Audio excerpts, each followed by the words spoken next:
여러분은 이 세상을 살아가면서 세상을 살아가는 삶의 원리를 무엇으로 삼고 있습니까? 굉장히 중요한 질문이고 대답을 해야 되는 거죠. 나는 삶을 살아가는 프린시플을 뭘로 삼냐 이 말이죠. 세상의 모든 사람은 한 사람도 예외가 없이 각자의 삶의 원리를 갖고 있습니다. 물론 그런 고상한 삶의 원리 그런 단어를 모를 뿐인 거지 다 각각의 삶의 원리를 갖고 있습니다. 그 원리를 좀 고상한 말로는 가치관이라고 말해도 되고 또 다른 고상한 말로는 세계관이라 그렇게 말할 수도 있을 것 같습니다. 그렇다면 그리스도인들은 무엇을 가장 중요한 삶의 원리로 삼아야 될까요? 도대체 우리 그리스도인들은 무엇으로 살아가냐 이 말이지요. 무엇일까요? 그건 믿음입니다. 뭐라고요? 믿음. 우리는 오직 믿음으로 사는 것입니다. 믿음으로 사는 것이 뭐냐 하는 것은 여러 가지 각각의 정의가 있겠죠. 그러나 믿음으로 사는 것은 먼저 자기 신념이나 세상 원리로 사는 거 아닙니다. 그건 믿음이 아니에요. 신념, 흔히 말 I can do it, 그거는 믿음이 아니에요. 그건 신념에 해당하는 것이죠. 나가서 세상이 가지고 있는 원리로 사는 것도 아닙니다.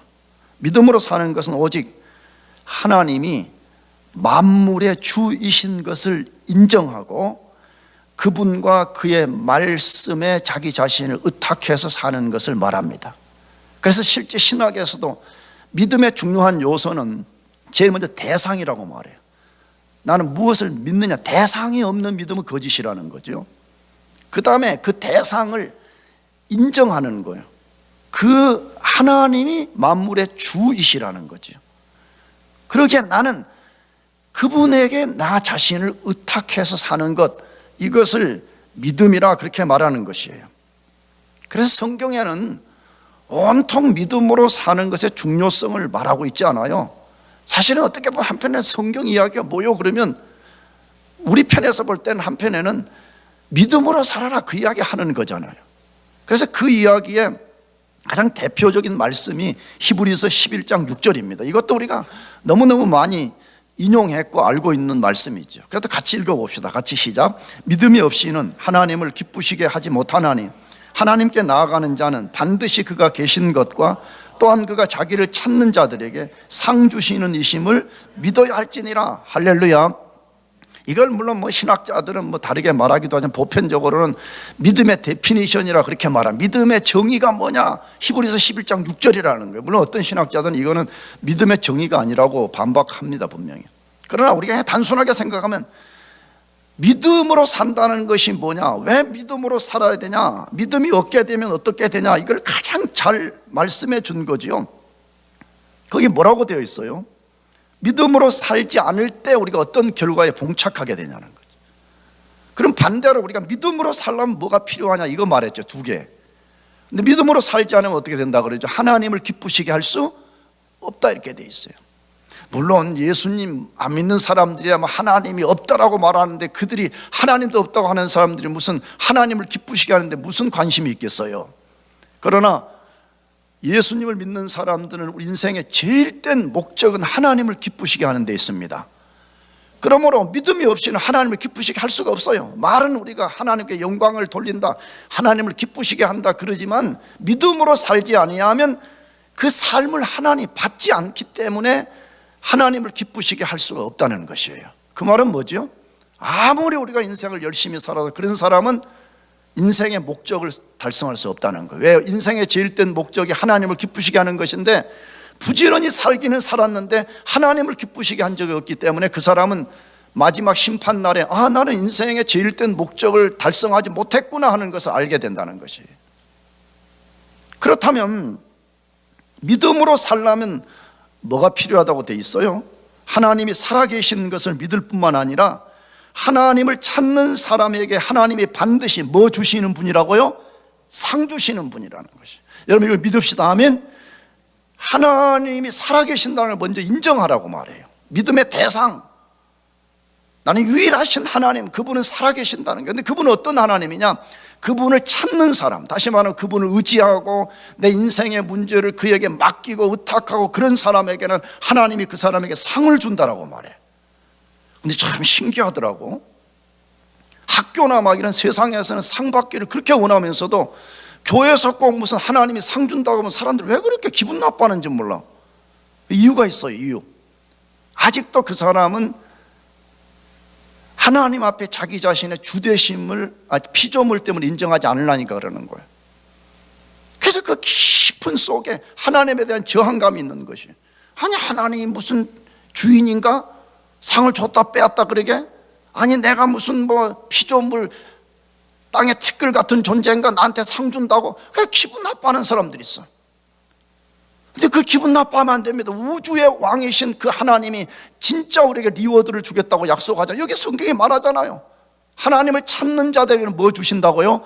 상 주신다고. 여러분 이걸 믿으시기 바랍니다. 나는 아마 그렇게 생각해. 여러분이 안 믿는다면 하나님 안 주실 거예요. 안 믿는 사람에게 그걸 줄 이유가 없잖아요. 그렇잖아요. 근데 분명히 뭐라고 말씀했어요? 하나님이 살아계신 것을 먼저 내가 믿어야 되고요, 그 다음에 그 하나님을 내가 찾고 구하고 두드리고 간구하게 될 때에 그 하나님이 반드시 상을 준다라고 말씀하고 있습니다. 그래서 믿음으로 사는 것이 얼마나 중요하면 사도 바울 또 고린도후서 5장 7절에서 말했습니다. 같이 읽어보겠습니다. 같이 시작. 이는 우리가 믿음으로 행하고 보는 것으로 행하지 아니함이로라. 여러분 세상 사람들의 삶의 원리와 그리스도인의 삶의 원리를 극명하게 지금 대조해서 보이는 거죠. 왜? 세상 사람들은 항상 보는 것, 보이지 않으면 없다 그렇게 말하잖아요. 보이지 않으면 안 믿으려 그러잖아요. 근데 우리 그리스도인의 삶은 뭐라고 말해요? 이는 우리가 믿음으로 행하고 무엇으로 행하지 아니함이로다? 보는 것. 이 말은요, 우리는 그러면 그리스도인들은 눈을 다 감고 보이는 거는 다 무시해라 그 말이 아니죠. 이 본문의 문맥을 보게 되면 이제 하나님이 장차 우리 이 인생이라는 집이 이제 무너지면 우리 몸을 집으로 표현해 죽는다 그 말이죠. 영혼의 집이 무너지면 하나님께서 우리 인간이 짓지 아니하는 영원한 손으로 짓지 아니하는 천국이라는 집이 너희들에게 기다리고 있다. 그 문맥이에요. 그런데 그거 세상 사람들은 말하면 세상 사람들은 저 사람들도 공상 괴기 같은 이야기 하고 있네. 아니 무슨 천국이 어디 있어? 이렇게 말한다는 거잖아요. 그게 바울이 말하는 것이에요. 우리 그리스도인들은 눈에 안 보인다고 없다 그렇게 말하면 안 되고, 우리 인생이라는 집이 무너지고 나면 반드시 천국이라는 집이 우리에게 주어질 것이라는, 그걸 보이지 않지만 믿음으로 받아들이라 그 말이잖아요. 근데 그 말 속에는 우리 삶의 원리를 말하는 거예요. 그리스도인들은 뭘로 살아야 되냐? 보이는 것이 전부라고 여기면 안 된다 이 말이에요. 안 보인다고 낙심하면 안 된다 이 말이에요.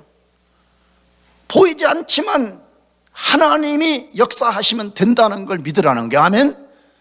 나는 자주 말씀드렸죠. 나는 뭐 큰 경험을 한 목사도 아니기 때문에 대단한 간증이 나는 없습니다 진짜. 그러나 나는 내가 미국 가서 이렇게 살고 있는 것만 해도 나는 엄청난 나 자신의 간증이에요.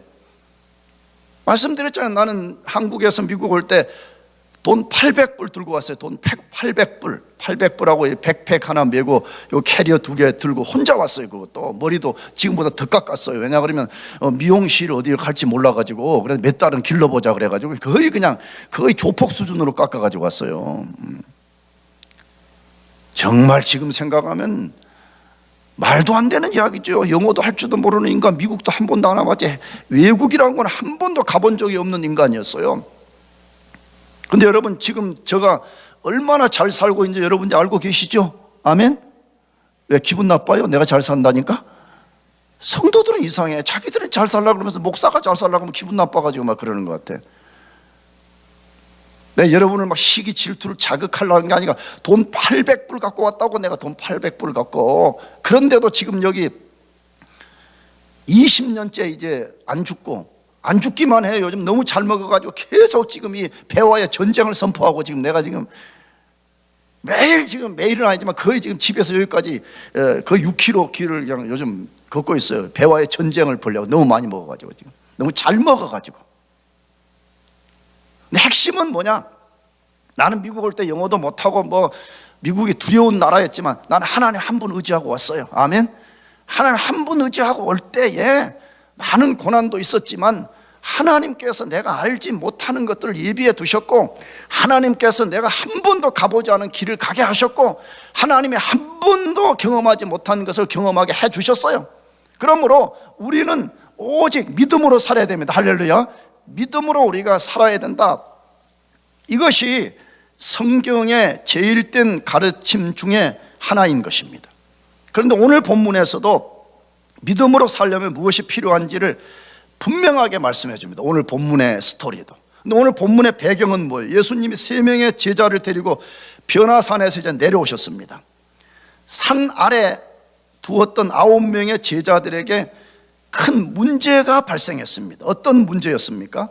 어떤 사람이 간질병 걸린 아들, 그 본문 뒤쪽에 보면 그 간질병은 귀신이 일으킨 거라고 되어 있죠. 그러니까 정확히는 귀신 들린 아들을 데리고 와서 귀신을 고쳐달라고 그랬습니다. 쫓아달라고 그랬습니다. 그런데 제자들이 해결을 못했다고 되어 있습니다. 완전히 실패했다고 되어 있습니다. 이것을 마가복음 9장에 보면 같은 사건을 기록해 놓은 거예요. 마가복음 9장을 보면 이 일로 인해서 9명의 제자들이 그 제자들을 둘러싸고 있던 서기관들, 많은 무리들, 그리고 그 아버지와 논쟁을 벌리면서 공경에 처했더라, 그렇게 되어 있습니다. 성경 딱 그렇게만 표현했어요. 근데 우리가 추론할 수 있죠. 어쩌면 엄청난 도전을 받았던 것 같아요. 너가 예수의 제자들이라고 하면서 너희들이 귀신도 못 쫓아내냐? 막 그렇게 한 거지. 창피당하니까 우리가 상상, 이건 추론이지만 어쩌면 막 온갖 소리를 다 해봤을 거예요. 요즘 우리말로 나사렛 예수의 이름으로 명하노니 물러가라, 안 물러가니까 우리 교회 담임 목사인 장부원의 이름으로 명하노니 물러가라, 이런 식으로 말해요. 이건 조금 과장된 이야기인데 막 온갖 걸 다 했을 거예요. 그러잖아요. 오늘날 뉴스 보니까 한국에도 어떤 강원도에서 귀신 들린 아이를 귀신을 쫓아내다가 욕조에다가 집어넣었다가 죽었다고 뉴스 나오대. 온갖 방법을 한 것처럼 제자들도 그랬는지 모르죠. 실패해버렸어요. 굉장히 창피했어요. 굉장히 공경에 처했어요. 그 자리를 이탈할 수도 없었어요. 그때의 산에서 예수님이 3명의 제자들과 내려오실 때에 예수님을 본 귀신 들린 자의 아버지가 예수님께 달려나와서 이렇게 말했습니다. 당신의 제자들이 능히 고치지 못하더이다, 이렇게 돼 있어요. 이 말 뭐죠? 당신 제자들한테 내가 부탁을 했는데 절대로 못 갖춰요. 저 사람들은 무능해요 라고 고발을 했습니다. 그때 예수님이 믿음이 없고 패역한 세대라고 책망하면서 아들을 고쳐주셨습니다. 요 말 우리가 주목해 들어야 되죠. 이 패역한 제자들아, 이렇게 하지 않았다는 말이에요. 뭐라고 했다고요? 패역한 세대여, 이렇게 했다는 거예요. 그러니까 이 세대라는 말은 성경에 여러 가지 의도가 있는데 하나는 모든 사람을 지칭하는 단어예요. 그러니까 먼저는 거기 둘러서 있는 서기관들, 그 다음에 구경꾼들, 귀신 들린 자의 아버지, 가장 포르테는 누구죠? 9명의 제자들까지 다 포함해서 너희는 믿음이 없고 패역한 세대다, 다시 말하면 사악한 세대다라고 책망을 하셨습니다. 뭘 배우게 돼요? 믿음으로 살지 않는 것이 얼마나 위험한 일이고 하나님 앞에 큰 죄인가를 우리가 발견하게 되는 게 그러잖아요. 믿음이 좀 좋으면 그냥 삶에 좀 더 좋고 없으면 없어도 그런 대로, 그런 차원의 문제가 아니라 예수님이 믿음이 없고 패역한 세대여, 이렇게 말했으니까 믿음이 없이 사는 것은요, 그건 굉장한 위험한 것이라는 거예요. 그건 굉장히 악한 거라는 거예요. 나중에 뒤에 다루겠지만 이게 얼마나 잘못된 것인가를 성경은 명백하게 말씀하고 있거든요. 그런 후에 제자들이 왜 자신들이 귀신을 쫓아내지 못했냐고 물었습니다. 예수님이 그 이유들을 이제 말씀해 주셨죠, 본문에. 그래서 바로 그 이유들, 왜 우리는 못 쫓아냈습니까? 왜 어제나 오늘이나 영원토록 동일하신 예수 그리스도를 믿고 있는데 왜 우리에게 능력이 안 나타납니까? 이 말이죠. 왜 우리가 기도해도 응답이 안 됩니까? 왜 우리는 오늘 삶의 문제를 해결하지 못합니까? 왜 우리는 주님 앞에 나와서 부르짖고 있는데도 불구하고 하나님의 능력의 손을 경험할 수 없습니까? 이 말과 같은 말이잖아요. 한마디로 오늘 우리는 왜 살아계신 하나님의 역사를 경험하지 못하냐, 이 말과 같은 말이잖아요. 바로 그 왜라는 그 대답이 바로 믿음으로 살려면 뭐가 필요한지를 예수님 말씀하시는 거죠. 믿음으로 살려면 뭐가 필요하다고 말해요? 첫 번째로 자신의 경험을 의지하지 않고 믿음을 사용할 수 있어야 된다고 말합니다. 진짜 우리가 믿음으로 살아서 믿음의 역사를 경험하고 싶다면 자기 자신 의지하지 말라고 말해. 나가서 과거에 자기가 한두 번 경험했던 영적 경험을 의지하지 말라고 말해. 삶의 문제를 해결해야 될 순간이 온다면 믿음을 사용하라고 말해요. 예수님의 9명의 제자들이 산 아래에서 귀신을 쫓는 것은 처음이 아니었고 귀신 쫓는 능력이 없었던 것도 아니었습니다. 이미 그들은 그 능력을 부여받았다고 되어 있어요. 그게 어디에 있어요? 우리가 이미 공부했잖아요. 마태복음 10장 1절하고 8절 두 절을 읽어보겠습니다. 같이 시작. 예수께서 12제자를 부르사 더러운 귀신을 쫓아내며 모든 병과 모든 악한 것을 고치는 권능을 주시니라. 병든 자를 고치며 죽은 자를 살리며 나병 환자를 깨끗게 하며 귀신을 쫓아내되 너희는 거저 받았으니 거저 주라. 자, 이것은 예수님이 제자들을 콜링한 후에 제자들에게 권능을 주셨잖아요. 이제 너희들은 가서 병을 고치고 귀신을 내어 쫓고 심지어 너희들은 죽은 자를 가서 살리게 되는 능력을 갖게 될 것이라고 말씀하시는 거예요. 그런데 실제 제자들은 이것을 사용해서 이런 경험을 한 적이 있었어요. 그 이야기를 누가복음 10장 17절과 18절에 기록해 놓았는데 한 번 더 읽어보겠습니다. 70인이 기뻐하며 돌아와 이르되 주여 주의 이름이면 귀신들도 우리에게 항복하더이다. 예수께서 이르시되 사탄이 하늘로부터 번개같이 떨어지는 것을 내가 보았노라. 이거는 예수님이 이제 권능을 주신 후에 시간이 얼마나 지났는지 모르지만 일종의 가서 프랙티스를 시킨 거잖아. 너희들 가서 이 권능을 가서 사용하고 돌아오라고 파송했어요. 그래 파송해서 돌아와서 제자들이 예수님 진짜 우리가 가서 믿음으로 권능을 사용했더니 놀라운 일이 벌어졌습니다. 귀신이 물러가는 역사가 일어났습니다. 이렇게 말했습니다. 그때 예수님이 뭐라고 말씀했다고요? 나도 다 안다. 너희들이 가서 그 일을 할 때 하늘에서 귀신이 악한 영들이 번개같이 떨어지는 것을 내가 보았노라 그렇게 말하잖아요. 뭘 지금 말하고 있어요? 그들은 과거에 귀신을 쫓아낸 경험이 있었다는 것입니다. 그런데 왜 그러면 지금 이 본문의 시점에서는 귀신을 쫓는데 실패했냐 이거예요. 왜 과거에는 분명히 됐는데 지금은 안 됐냐 이거예요. 과거에는 능력이 나타났는데 왜 지금은 안 됐냐 이 말이죠. 그 이유를 마태복음 17장 16절 17절에서 말씀하시는 거죠. 한 번 더 그 본문을 같이 읽어보겠습니다. 같이 시작. 내가 주의 제자들에게 데리고 왔으나 능히 고치지 못하더이다.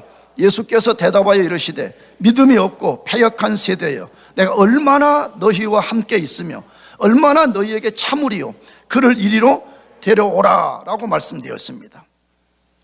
예수님이 그 세대 전체를 책망하셨지만 아까도 말씀드렸지만 핵심은 제자들에게 있는 것 같아요. 제자들이 그 일을 못했기 때문에. 왜 예수님이 제자들을 향해서 책망하면서 이 말을 하셨을까를 우리가 생각하는 게 필요해요. 무슨 말이죠? 내가 얼마나 너희와 함께 있으며 얼마나 너희를 참으리요. 내가 얼마나 너희들과 더 함께 더 있어줘야 되겠냐? 내가 너희들을 얼마나 더 기다려줘야 되겠느냐? 이 말을 왜 하셨냐 이거예요. 여러분, 이 책망 속에 예수님이 왜 3명의 제자들만 데리고 변화산상으로 올라가시고 나머지 9명을 왜 산 아래 두셨는지를 알 것 같아요. 여러 가지가 이유가 있을 것 같아요. 지금 우리가 그걸 다 다룰 수 없겠지만 여러분 한번 생각해 보세요. 내가 예를 들어서 여기 12분의 성도들이 계신데 막 말로는 사랑한다 그래. 근데 내가 요 앞에 있는 재성이, 그 다음에 여기 민성이 민정이 3명만 데려가고 식당에 가서 맛있는 거 다 먹고 말이야. 근데 여러분들이 알았어요. 기분 좋겠어요, 안 좋겠어요? 안, 그렇지, 누구야? 굉장히 정직하네. 안 좋은 거지. 정직한, 우리는 괜찮아요. 굉장히. 우리는 관용적이에요. 근데 그 식당 정도니까 그렇지. 이 동네 뭐 식당 비싼 것도 없어가지고.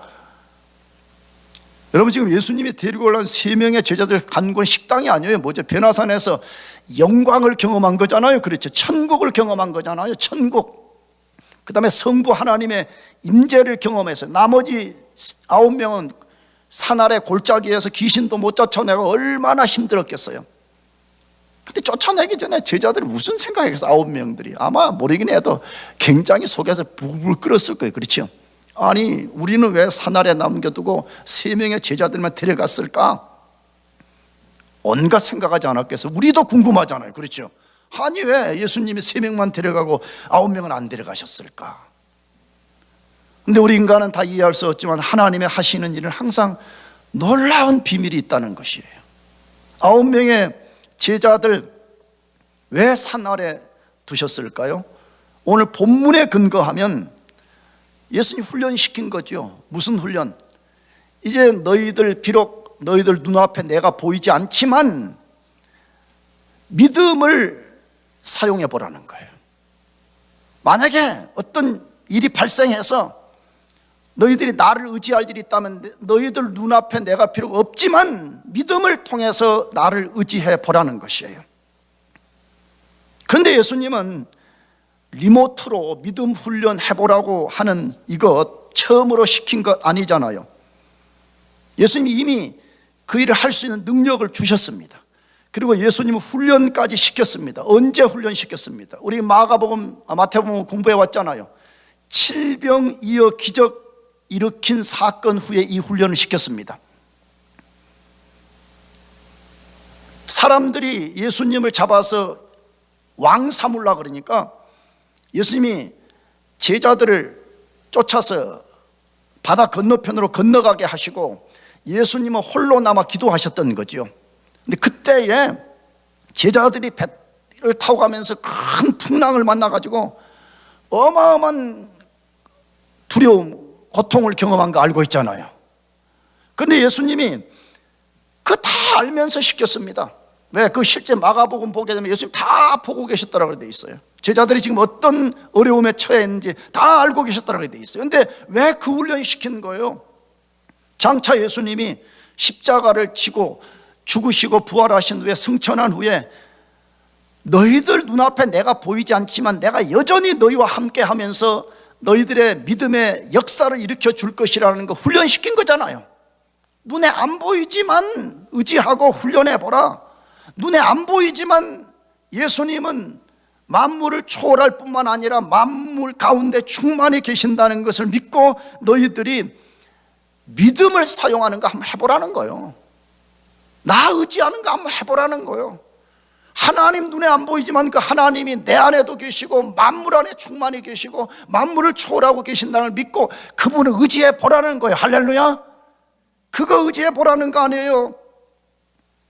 그렇다면 마땅히 산 아래에 있던 9명의 제자들이 주님이 눈앞에 안 보이지만 자신들과 함께 한다는 것을 믿고 주님을 의지해서 귀신을 쫓아냈어야 됐습니다. 그런데 실패하고 말았습니다. 왜 그랬습니까? 성경은 명시적으로 말하지 않지만 암시 기법으로 말하는 거잖아요. 자기 자신들 의지한 거예요. 자신들의 과거 경험 의지한 거예요. 뭐라고? 야, 우리 옛날에 그냥 가서 야 귀신아 나가. 그러니까 그냥 귀신들이 그냥 하늘에서 번개처럼 떨어지는 일이 있어. 이번에도 이거 한 명 이 정도야 뭐. 야야 이거 다 우리 9명이 달라들 필요도 없어. 그냥 너 야야 가론 유다 너가 해봐. 1번 물러가라. 안 물러가요. 2번 도마 너가 해봐라. 뭐 온갖 우리가 이건 추론이지만 했을 거 아니에요. 9명이 다 해도 안 물러가는 거예요. 왜냐 그러면 그들의 마음속에 산 위에 데려가지 않았다는 시기심이 첫째로 가득해 있었을 것이고 나가서 우리는 과거에 이러이러한 일을 했다는 거예요. 우리는 과거에 귀신을 내쫓은 경험이 있기 때문에 이번에도 세 발의 피다 이렇게 생각했던 것이에요. 귀신이 꼼짝도 하지 않았다고 되어 있습니다. 여러분, 예수님이 왜 9명의 제자들을 특별히 책망했을지 너무나 자명합니다. 뭐 때문이라고요? 너희들은 믿음을 사용하지 않았다는 거예요. 믿음이 없다는 것이에요. 그러므로 너희들은 사악하다는 것이에요. 그러면서 예수님이 뭐라고요? 도대체 내가 너희들이 이런 믿음을 행할 때까지 내가 얼마나 더 기다려줘야 되겠느냐? 내가 얼마만큼 참아야만이 너희들이 믿음으로 사는 것을 행할 수 있겠느냐? 지금 그렇게 말씀한 거죠. 여러분, 우리는 어떻습니까? 혹시 제자들처럼 스스로의 능력과 과거에 이런저런 종교 경력만을 의지하고 있지는 않습니까? 만일에 그렇다면 우리도 믿음이 없고 패역한 세대에 불과한 것입니다. 사랑하는 교우 여러분, 신앙생활을 할 때 과거의 경험도 굉장히 소중한 것입니다. 왜? 우리는 필연적으로 과거의 경험에 의지해서 또 현재와 미래를 사는 존재이기 때문에 그렇습니다. 그러나 과거의 경험은 절대 의존의 근거가 될 수 없습니다. 아멘이죠? 그러면서 교회 다니면서 나도 마찬가지지만 과거에 뭐 어쩌고 나도 요즘 어떤데 간혹 교회 이야기를 하다가 보면 요즘 코로나고 뭐 여러 사태 때문에 교회가 굉장히 어려워져 있으니까 성도들이 처음 온 사람들은 교회를 이야기하려면 라떼는 말이야, 여러분이 안 좋아하는 게 있잖아. 라떼는 말이야, 뭐 옛날에는 말이야, 이걸 하다 보면 어떤데 너 부끄러워. 그 성도들이 안 물어봐서 다행이지. 만약에 성도들이 좀 거친 표현으로 그래서 목사님 지금 어쩌다는 거예요. So what? 그러면 내가 할 말이 없을 것 같아.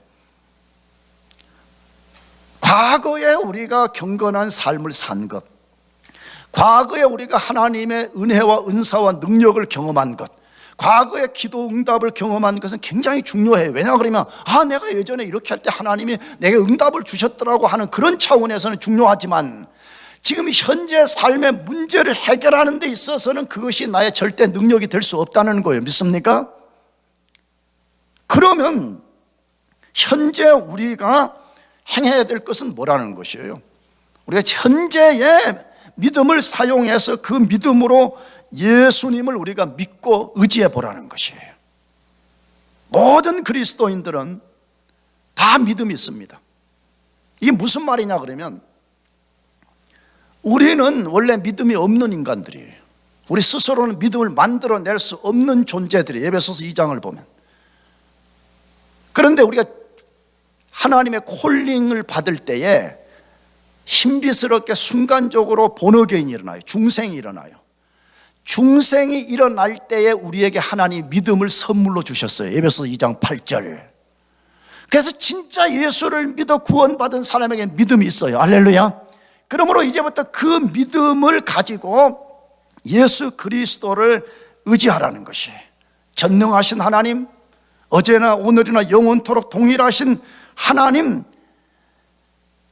그분을 우리가 의지할 수 있어야 된다, 그렇게 말씀하는 것이에요. 그럴 때에 신비스럽게 하나님께서 놀라운 역사를 만들어 주시는 것입니다.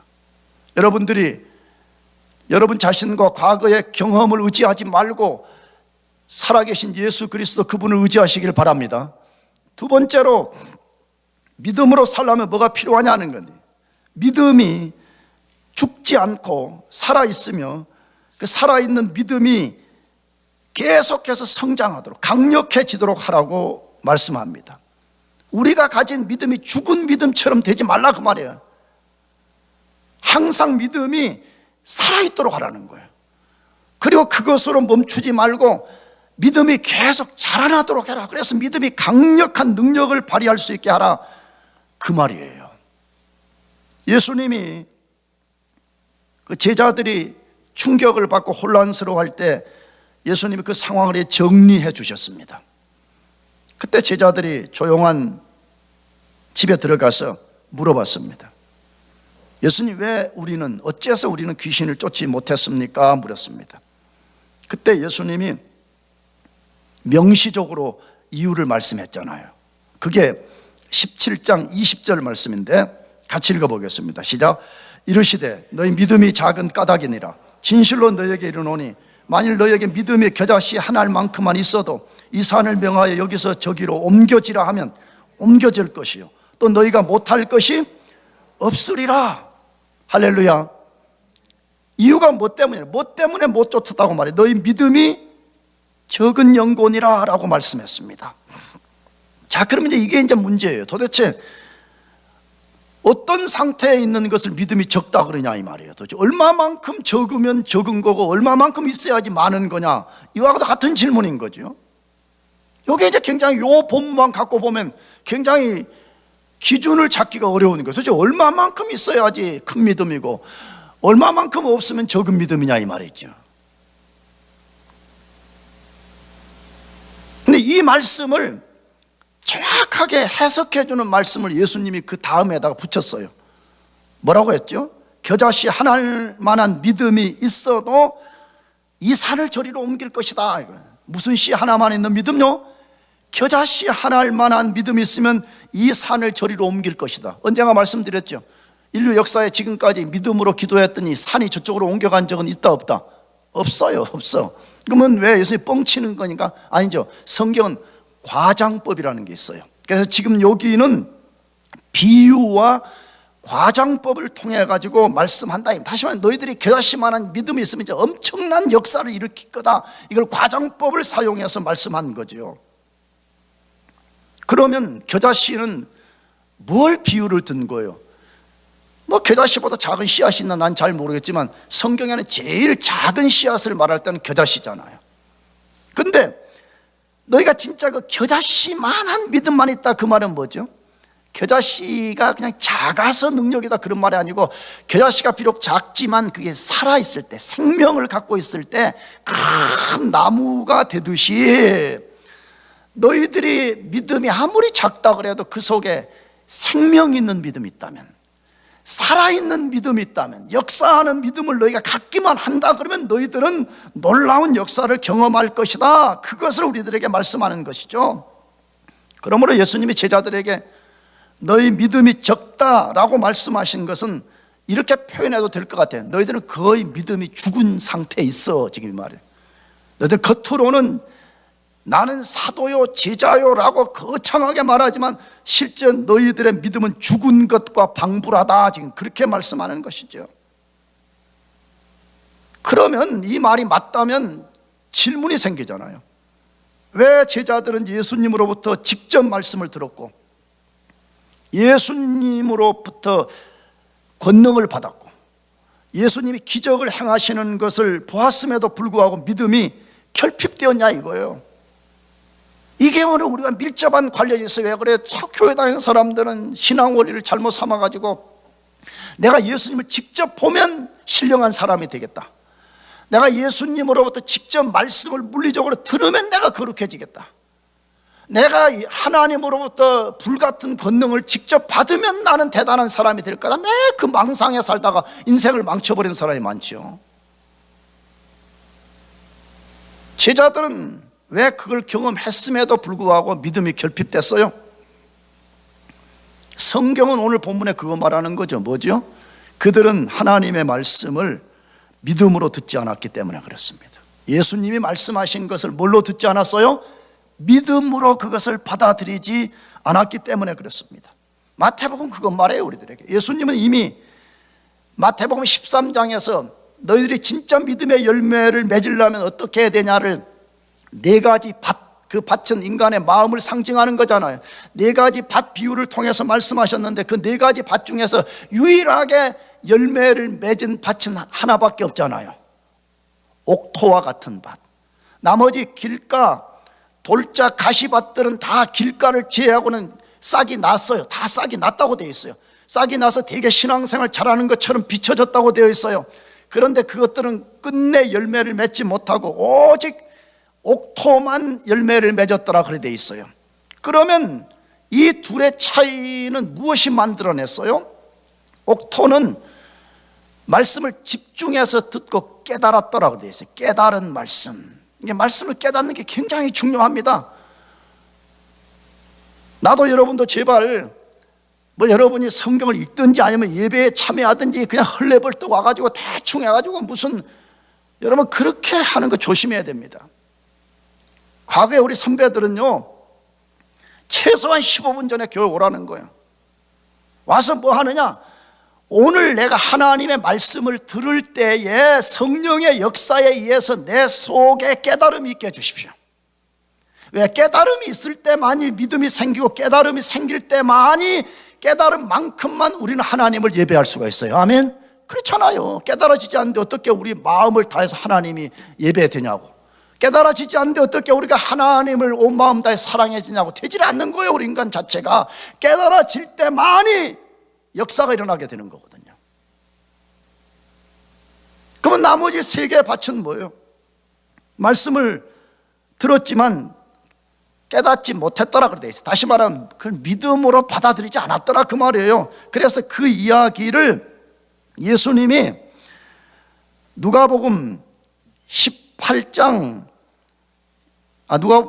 17절에서 18절로 말씀하는데 읽어봅시다. 같이 시작. 숨은 것이 장차 드러나지 아니할 것이었고 감추인 것이 장차 알려지고 나타나지 않을 것이 없느니라. 그러므로 너희가 어떻게 들을까 스스로 조심하라. 누구든지 있는 자는 받겠고 없는 자는 그 있는 줄로 아는 것까지 빼앗기리라 하시니라. 자, 이 말씀의 핵심 단어가 뭐죠? 그러므로 너희가 어떻게 들을까 스스로 조심하라. 예수님이 복음서 안에서 2번 이 말씀과 관련된 거 했다고 내가 이미 언젠가 말씀드렸죠. 너희가 무엇을 듣는가 주의하라고 첫 차례 말해요. 예수님은 너희가 진짜 열매 맺는 신앙생활을 하고 싶다, 너희들이 진짜 믿음의 역사를 경험하고 싶다, 먼저 너희가 무엇을 듣는가 주의하라고 말해요. 그런데 지금 이 본문에는 뭐라고 말했죠? 어떻게 들을까 스스로 조심하라는 거예요. 너 말씀 어떻게 듣냐는 거예요.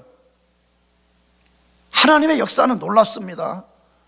이 연약한 설교자의 설교를 통해 가지고 여기 수많은 사람들이 설교를 듣는데 그냥 어떤 사람들은 똑같은 설교인데 아무런 역사가 안 일어나요. 근데 똑같은 설교를 듣는데 어떤 사람들은 그 말씀을 듣고 분명히 목사님 나 오늘 그 말씀 통해 가지고 깨달았습니다. 오늘 목사님 설교할 때 나에게 말씀하는 것 제가 목사님 내 누구한테 내가 이렇게 한다고 들었습니까? 심지어 나한테 그렇게 말한 사람도 있어. 내가 하지도 않았는데, 듣지도 않았는데. 차이가 무엇이 만들어내는 거예요? 어떻게 듣는가 주의하라. 하나님 말씀 어떻게 듣냐는 것이. 제자들 어떻게 들었다는 거예요? 건성으로 들었다는 거죠. 그냥 교회 젊은이들 막 우르르 몰려갔다 교회에서 뭐 행사하고 뭐 할 때 막 와 하듯이 말이야. 제자들도 막 귀신 쫓아내고 뭐 오병이어 기적 이렇게 날마다 셀레브레이션이 일어나니까 와 진짜 멋있구나. 우리 꼭 조폭들 따라다니는 막 똘마니들처럼 말이야. 주위에서 안 들었다는 것이에요. 히브리서 기자도 우리가 믿음으로 듣는 것, 다시 말하면 하나님 말씀 집중해서 듣고 성령의 역사 속에 깨닫고 듣는 것이 얼마나 중요한가를 4장 2절에서 말씀했어요. 같이 읽어보겠습니다. 시작. 그들과 같이 우리도 복음 전함을 받은 자이나 들은 바 그 말씀이 그들에게 유익하지 못한 것은 듣는 자가 믿음과 결부시키지 아니함이니라. 히브리서를 쓴 이 저자들의 일행들과 히브리서를 받는 독자들이 똑같이 하나님 말씀을 받았다는 거죠. 근데 왜 히브리서를 받는 독자들 속에 일부들은 아무런 역사가 안 일어났냐 그렇게 말할 때 그들이 말씀을 들었지만 뭘로 화합하지 않았다? 믿음으로 화합하지 않았다는 거예요. 그 말씀을 믿음으로 받아들이지 않았더라, 지금 그걸 말하는 거잖아요. 말씀을 듣는 것이 사활적으로 중요합니다. 말씀을 듣때에 그것을 깨달음 속에 듣고 믿음으로 화합해서 듣고 집중해서 듣는 것이 얼마나 중요한지 모릅니다. 그 사실을 사도 바울도 로마서 10장 17절에 말했습니다. 다 같이 읽어보겠습니다. 시작. 그러므로 믿음은 들음에서 나며 들음은 그리스도의 말씀으로 말미암았느니라. 할렐루야. 난 진짜 우리 영광교회 교우들 여러분들이 참 귀하다고 생각 많이 해요. 진짜예요. 내가 설교 때는 강하게 도전도 하지만 내 혼자 여러분의 기도하고 여러분을 생각할 때 참 귀한 성도들이다라고 생각을 많이 해요. 왜? 이 이민자들이 사는 땅 유학지에 와서 뭐 교회 안 나온다고 누가 뭐라 하겠어요. 그런데 여러분들이 매주마다 성경 공부 때마다 말씀을 들으려고 그 애를 쓰는 거 보면 그건 내가 볼 때는 나의 공로도 아니고요, 심지어 여러분의 공로도 아니에요. 하나님의 은혜예요. 아멘. 하나님이 여러분들을 계속 그 말씀 앞으로 이끌어 주시는 거예요. 그런데 여기 뭐라고 말했어요? 믿음은 어디에서 생긴다고요?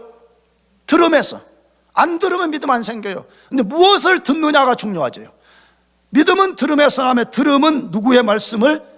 그리스도의 말씀을 들어야 된다. 복음을 들어야 된다. 성경의 말씀을 들을 때만이 믿음이 생긴다는 것이에요. 할렐루야. 사실입니다. 나는 23살에 예수 믿었다고 자주 말씀을 드렸는데, 저는 23살 전에는 아무리 사람들이 예수를 믿으라 그래도 강하게 저항했습니다. 예수가 어딨냐고 말해요. 나는 심지어 이렇게 말했어요. 그 무식한 이야기 지금 생각하면 정말 내가 자주 말하지만 지옥 가려고 나도 스텝 좀 밟았습니다. 그 날도로 예수를 믿으라고 하면 내가 뭐냐, 야 예수가 밥 먹여주냐, 숟가락이 밥 먹여준다. 아우 창피해 죽겠어. 지금 생각하면 좀 뭐 고상한 말이라도 좀 만들어가지고 반박을 하면 그게 뭐야, 얼마나 추잡해. 예수가 밥 먹여주냐, 숟가락이 밥 먹여주지. 아우야 진짜 무식이 철철 흘러 넘쳤어요. 무식하다 지옥 갈 뻔했어요 나 진짜.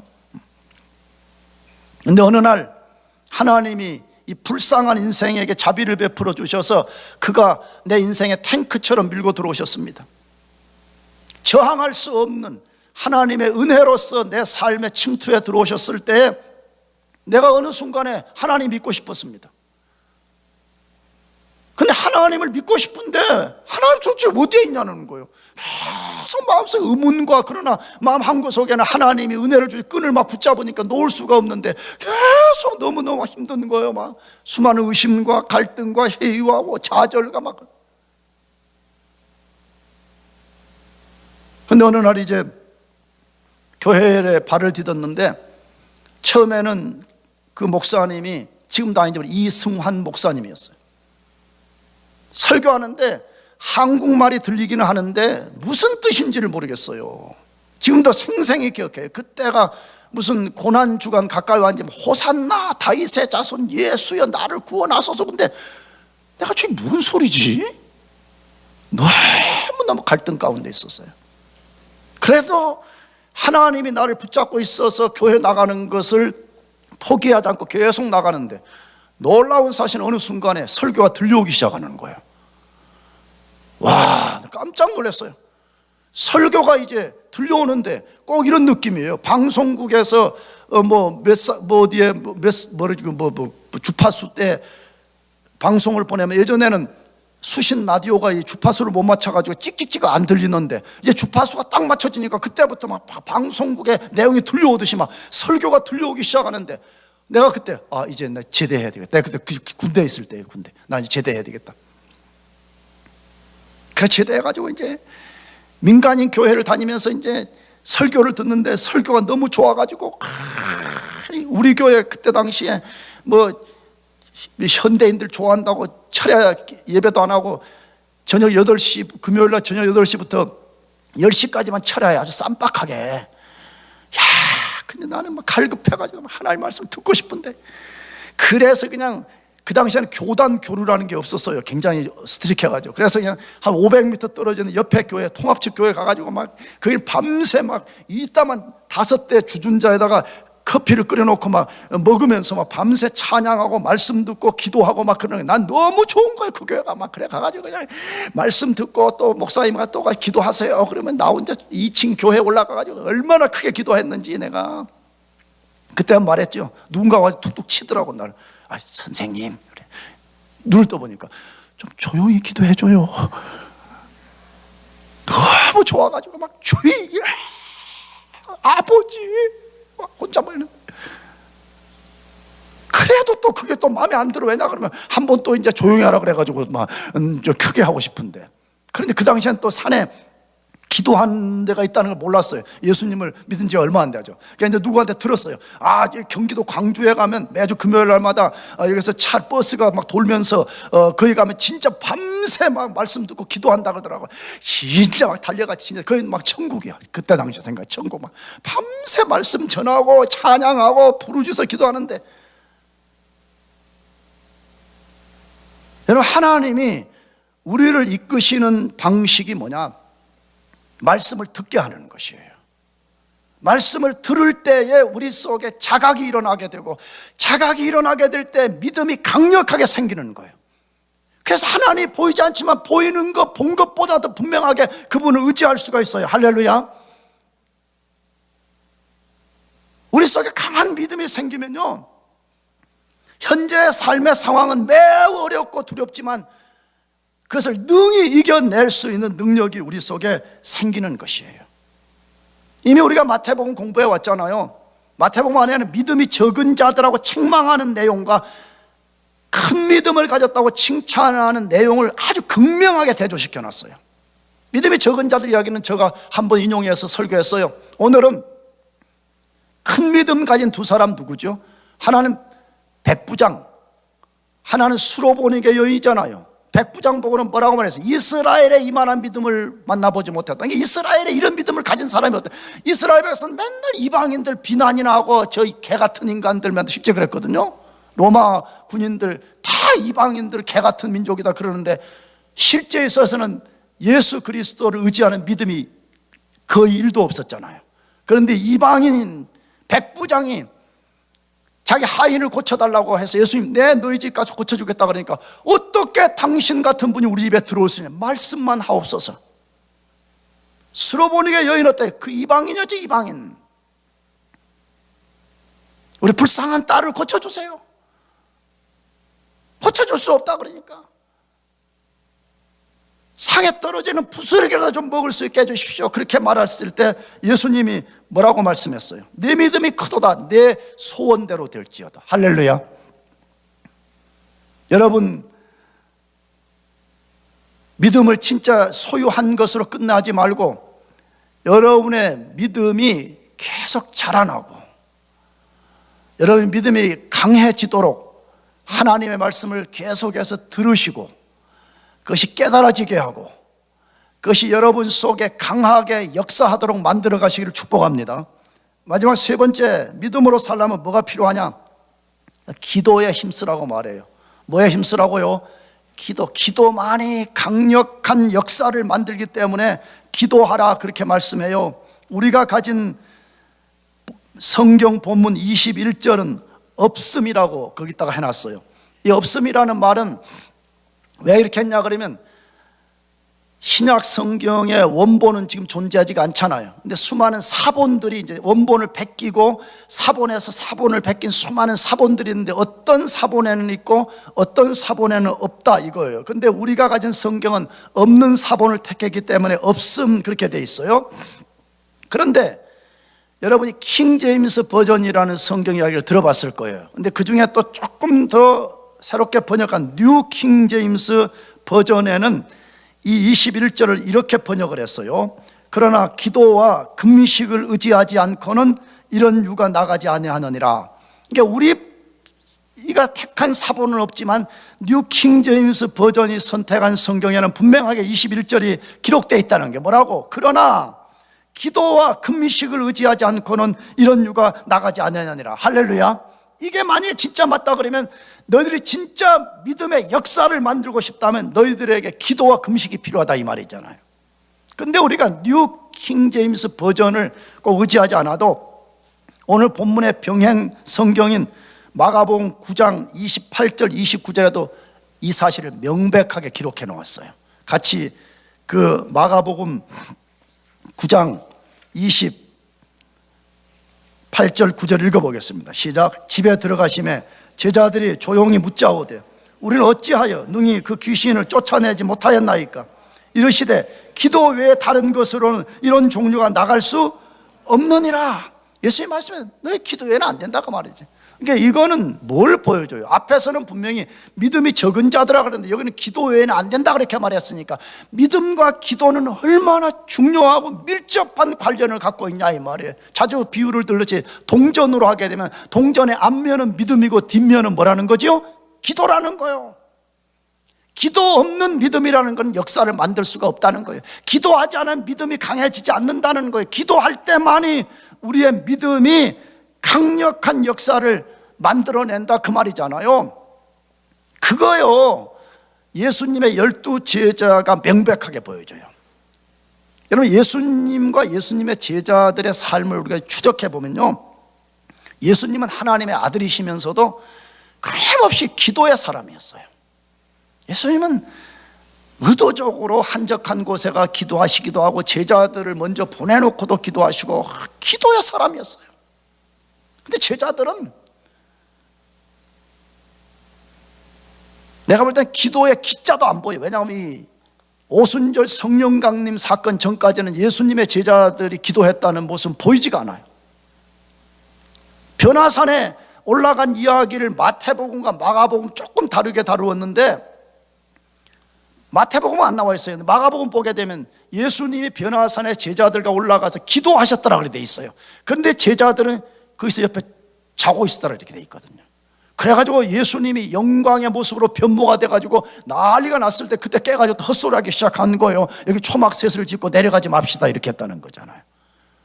겟세마네 동산에서 똑같이 한 거 아니에요? 예수님은 핏방울이 땀방울이 되도록 기도를 하게 되는데 제자들은 쿨쿨 떠다 깨워놓으면 도로 자고 깨워놓으면 도로 자고. 그래서 예수님이 너희가 나와 1시 동안도 깨어 기도할 수 없더냐라고 말씀했잖아요. 결과는 뭐였어요?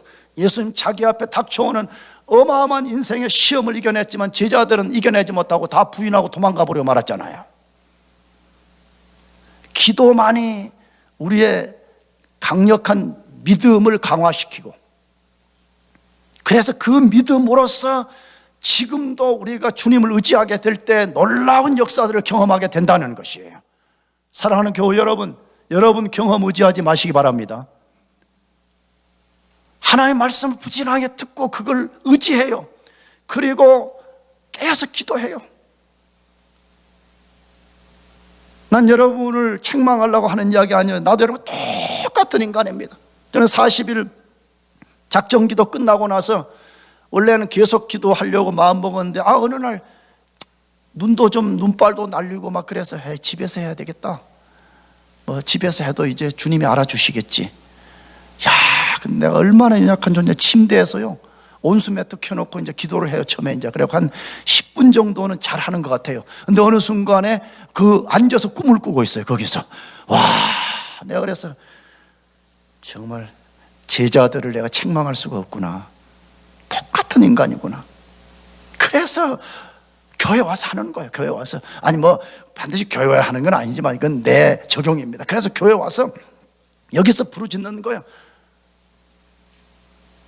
여러분은 어떻습니까? 여러분은 온수 매트 위에서는 아니겠지만 위에서 다 하면 1시간 정신 집중해서 잘 되든가요? 그러면 하세요. 그러면 뭐 얼마든지 거기서 해도 되죠. 꼭 교회까지 올 필요가 뭐 있어요. 그러나 10분 후에 꿈을 꾸고 있다면 여러분이 한적한 곳으로 가시기를 축복합니다. 교회로 오시기를 축복합니다. 기도해야 됩니다. 예수님 말씀에 기도 외에는 이런 유가 나갈 수 없는 일을 했으니까.